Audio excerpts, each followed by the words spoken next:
In 1968, I was shot in the head with a Colt 45 from a distance of 6 feet, 12 hours after and less than 10 miles away from where Bobby Kennedy was assassinated. I was 14 years old. What happens when the soul is slammed out of the body and is incompletely returned? My TBI was one of those medical miracles, the kind where the person should not have survived, much less remain to walk and talk. A 45 slug is as big as someone's thumb, and all the bullet did was fracture my jaw, blow out a portion of my skull, go through 2 walls, and lodge in a brick fireplace. The medical science of the time didn't understand that TBI can have all kinds of subtle emotional and cognitive consequences. That I was still alive and apparently just like the person I was before was all anyone could see. But there were long-term consequences and impairments. The strangest and most illuminating after effect, the one that most profoundly raises the question of what it means to be alive and human, is this: that ever after that gunshot wound, I was never entirely sure if I should be here, on this earth, in this life. In my middle 30s, consulting with an MD acupuncturist for the first time about some of my maddening, mysterious health problems, he, after inquiring about my medical history and hearing about that gunshot to the head, smiled, closed his laptop, and said, "What else changed in your life then?" I gawped at him, and I could feel the relays flipping and flapping and flopping. So that's what happened. That explains some of the trouble I've had ever since. I skitter over the surface of things, water glider on a stream, and if there's no way for me to feel into the subject matter, looking for meaning based on whatever emotional intelligence I've been left with, nothing stays registered. I'm all icing and no cake, but the assumption is always that when people see icing, there has to be cake. When I first heard about phantom limb pain, I got it.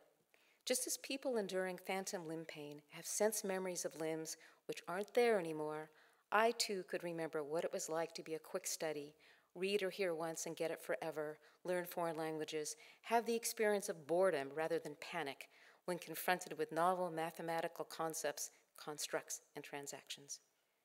When I read folk tales and myths about the dead who don't know that they've died and they hang around mistakenly thinking they are among the living, I know exactly how those ghosts felt. It's confusing being a ghost, both for the living who are around them and for the ghosts themselves. That day in the group reminded me of my encounters with 1970s feminism. What, you too? You know what I'm talking about? And you don't think I'm exaggerating, making things up, fussing about nothing?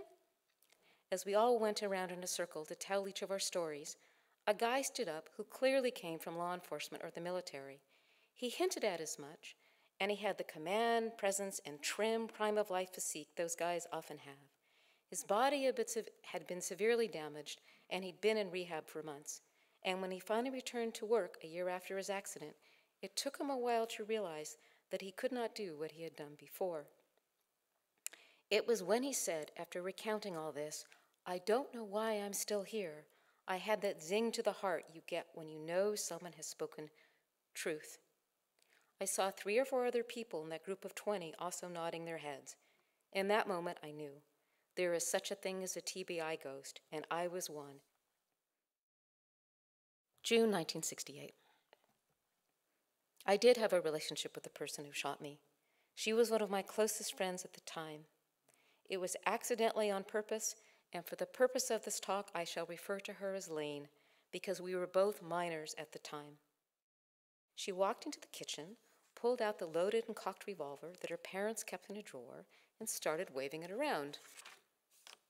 I'd not grown up with guns, but nonetheless, I'd always been taught you never point a gun at anyone, not even a toy gun. My parents had been adamant about this.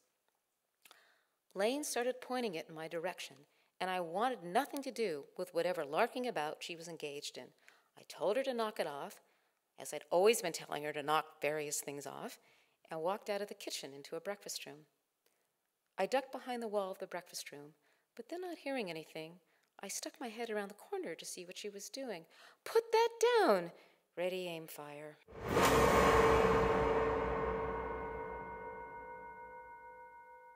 what I remember is a distinctive, ringing, pulsing sound, and then the silence. So is it really that the deepest aspect of my permanent brain damage parallels the intention behind it? Someone was trying to make me go away, and I feel forever that I am, at least somewhat, permanently away. Neurological damage is an echo of interpersonal plot arc. Well, that sounds like something out of a not very original graphic novel. As above, as so below, and all that. But for the purposes of the My Life is a Ghost project, perhaps it is just a striking but superficial coincidence, or maybe it's just one more way I know how it really feels to not be sure if you should be here. TBI ghosts pose the deepest questions about self and consciousness. Some medical academicians concerned with waking states and anesthesia are now exploring issues related to TBI ghostliness, as are present-day philosophers going into the grouping of new Mysterians who insist that felt senses of self and consciousness are trickily irreducible.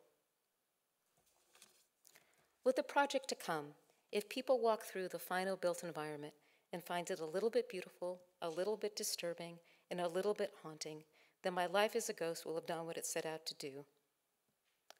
Thank you for your attention.